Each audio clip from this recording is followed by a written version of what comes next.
Fala aí, galera, beleza? Excelente terça-feira para todo mundo. Começar o dia falando sobre Germán Cano, ou seja, começamos bem o dia dessa maneira, falando sobre o homem autor do lendário gol do meio de campo do Maracanã no último domingo. E ele concedeu uma entrevista ao jornal Olé, ao Diário Olé da Argentina. Eu vou trazer trechos aqui dessa entrevista e também sobre um texto do jornalista Mauro César Pereira no site UOL que gerou polêmica entre os torcedores do Fluminense. E eu vou trazer aqui para debate uma coisa que eu não faço muito aqui no canal, mas dada a relevância do tema, né, e gostando ou não do Mauro César, ele tem uma extensa carreira no jornalismo esportivo. E o Cano, né, hoje é um dos grandes protagonistas desse Fluminense.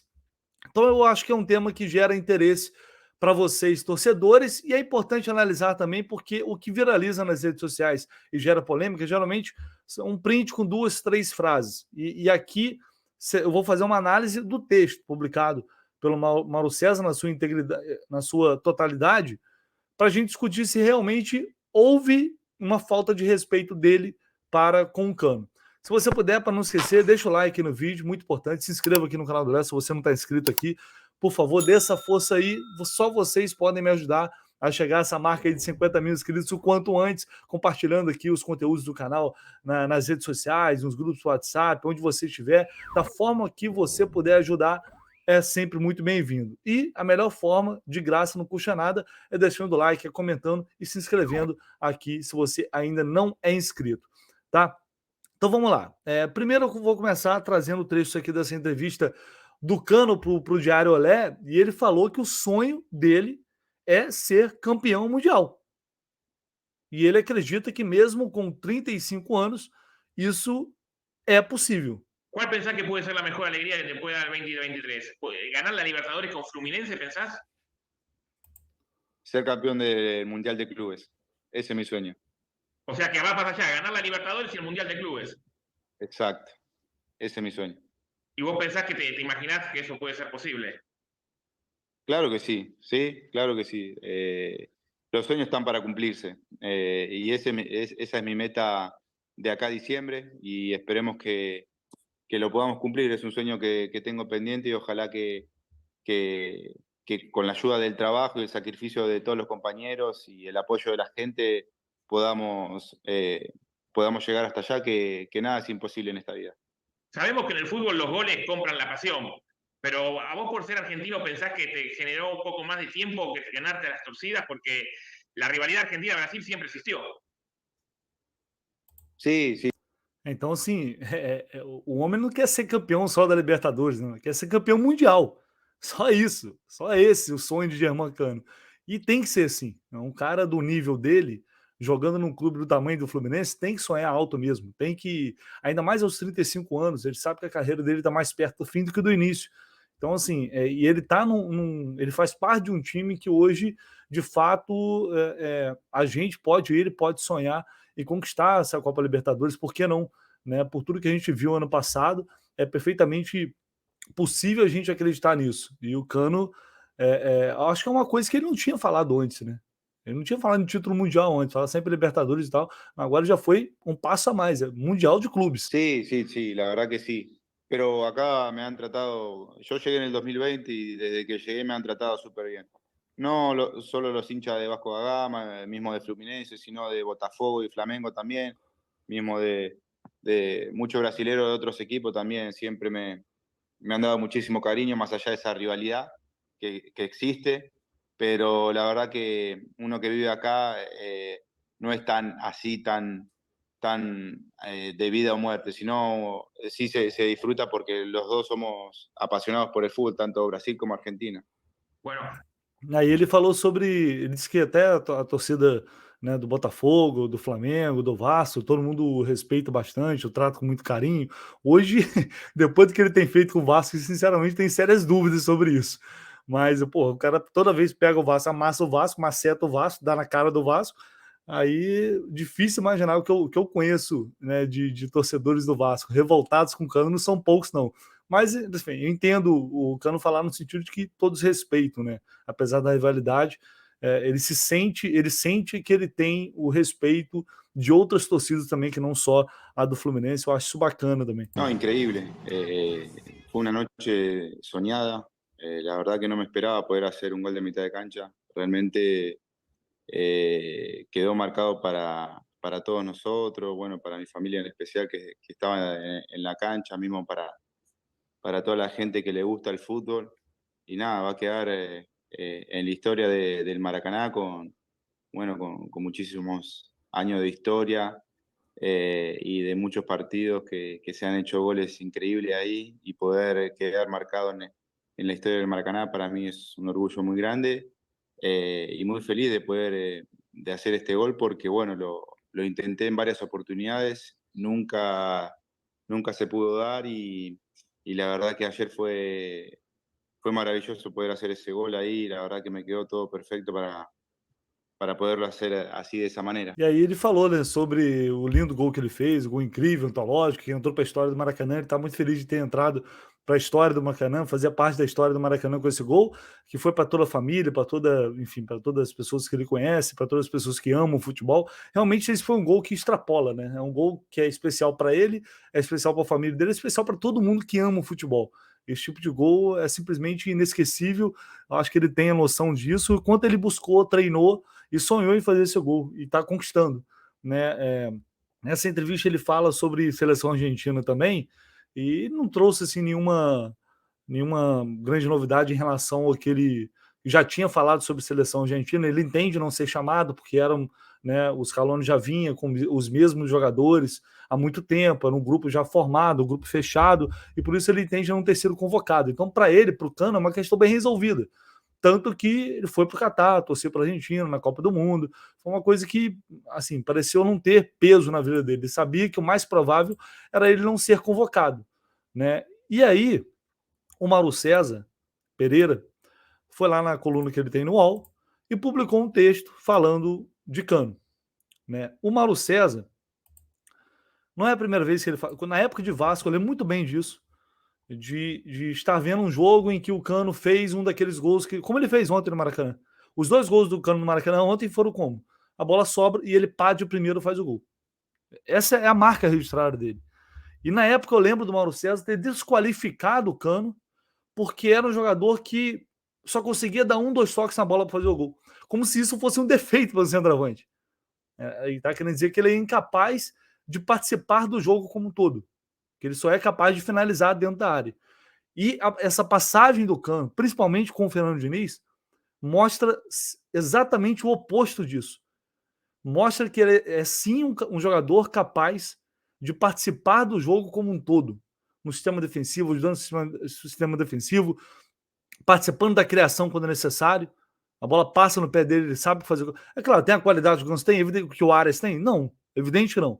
Mas ele tem capacidade sim de sair da área e participar do jogo. Ele mostrou isso já no ano passado.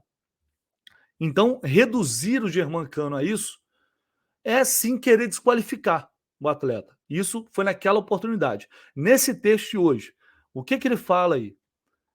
Ele começa o texto. Meses antes de brilhar e decidir o clássico do Vasco, Germancano viajou ao Catar 2 vezes, foi entre novembro e dezembro, acompanhou o começo da caminhada da Argentina na Copa do Mundo, voltou ao Oriente Médio para ver de perto o trio do seu país. Estava bem resolvido no papel de hincha albiceleste, de torcedor da Argentina, o centroavante, nascido em Lomas, Zamora, que fica entre Buenos Aires e Avellaneda, tá, isso que não importa. Cano não parecia nem um pouco incomodado por ir lá apenas para torcer, sem qualquer chance de jogar. Mas os brasileiros costumam ter a mania de cobrar convocação para todos os jogadores que se destacam. No caso dos atacantes, se fez gols, precisa ir imediatamente para a seleção. Mas não é assim, e nem todos pensam dessa maneira obtusa. Até aí, ok. Vamos lá. Cano jamais foi cogitado para o selecionado com 35 anos de vida completados no último dia 2, porque nunca esteve entre os melhores do país na sua posição.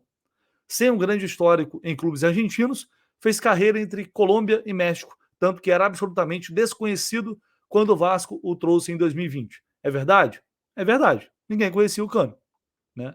Assim, se você fosse pesquisar, você ia ver que é um atacante que tinha um histórico recente de fazer muito gol no Medellín. Mas aqui, ninguém conhecia o Cano. Ok. Sua competência como goleador é inquestionável. Mas isso não... só faltava questionar isso também, né? Mas isso não faz dele o melhor da Argentina na posição. Lautaro Martinez, da Inter de Milão, e Julián Álvares, do Manchester City. Estão em patamares dos quais Cano sequer se aproximou. E ele parece ciente disso. A não ser que alguém seja alucinado e queira comparar o Cano com o Lautaro, que tem 10 anos mais jovem que ele, e com o Julián Álvares, que é um fenômeno que está no Manchester City, né? Talvez algum alucinado tenha feito isso, mas não creio que seja o caso da torcida do Fluminense em sua maioria. O que muita gente defendia, o que eu defendia, era que o Cano poderia sim estar na lista dos 35. Isso para mim não seria nenhum absurdo. E continua não sendo nenhum absurdo para mim. Então, isso não é querer colocar o cara entre o melhor centroavante do país, é o segundo, é o terceiro melhor centroavante do país. Ninguém está falando isso. O que a gente discutiu é que o Cano poderia estar naquele grupo. Não seria um absurdo ele estar. Uma equipe campeã do mundo precisa de atacantes que participem mais dos jogos. Eficiência na hora de colocar a bola nas redes é fundamental. Não tudo para quem atua por ali no nível mais alto do futebol internacional. Apenas para ilustrar, ele atuou nas 38 rodadas do Brasileiro 22, fez 26 gols e deu 3 assistências. Em média, tocou 24 vezes na bola por partida. Na atual Série A italiana, Lautaro, uma década mais novo, fez 12 e 21 aparições, com os mesmos 3 passes para o gol e 35 toques na bola. E há uma óbvia diferença técnica entre os dois campeonatos, queira ou não. Claro, ok, há uma diferença evidente, porém insiste nessa comparação com o Lautaro. E não necessariamente a presença do Lautaro não anularia a presença do Cano na seleção, né? E assim, e cita isso aqui, 26 gols e 3 assistências, como se fossem números comuns, como se qualquer atacante aqui no futebol brasileiro conseguisse obter esses números no Campeonato Brasileiro. Nada disso desmerece Germancano. Ele apenas é bom para o seu clube no âmbito local, mas está abaixo dos outros da posição que executam mais funções e atingem um nível de futebol mais compatível com as expectativas da seleção campeã mundial. Nos gols perdidos por Lautaro no Catar, talvez o camisa 14 tricolor nem estivesse ali posicionado. Piada isso aqui, né? É piada. Piada.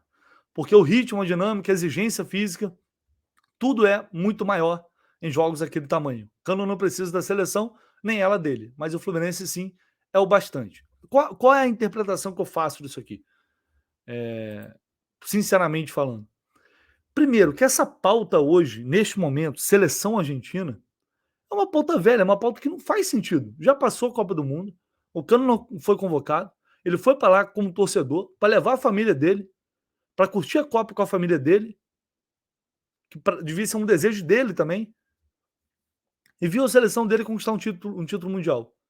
Eu queria entender o propósito de trazer essa pauta, porque para mim soa como uma maneira de, sim, de uma certa forma, não desqualificar, mas diminuir um pouco o tamanho do jogador, sabe? Uma maneira que foi encontrada para diminuir. O Cano é muito bom para o Fluminense, mas só para o Fluminense, como se fosse algo pequeno, como se fosse algo irrelevante.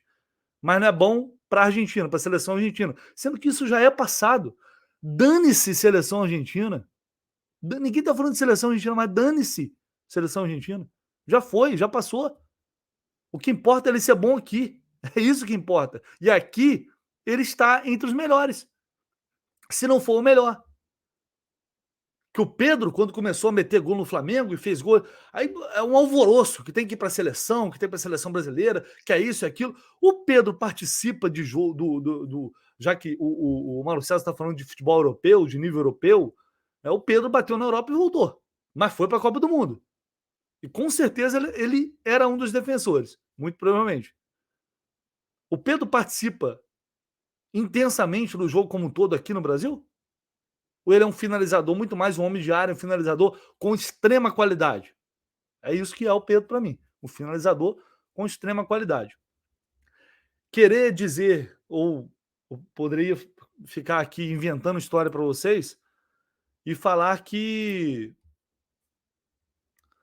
o Cano poderia jogar numa Premier League, que ele poderia jogar nas principais ligas do mundo. Isso também é ilusão, porque é óbvio que o nível de competitividade, de intensidade do jogo, tudo é diferente. É óbvio que ele não faria o que ele faz aqui numa outra liga mais forte. Seria diferente, talvez ele nem conseguiria se adaptar e não jogaria 3 meses. Isso é fato. Mas a discussão, a gente tem que medir A régua do futebol brasileiro. Pela régua do futebol brasileiro, o Cano é excelente. O Cano é um monstro no que ele faz.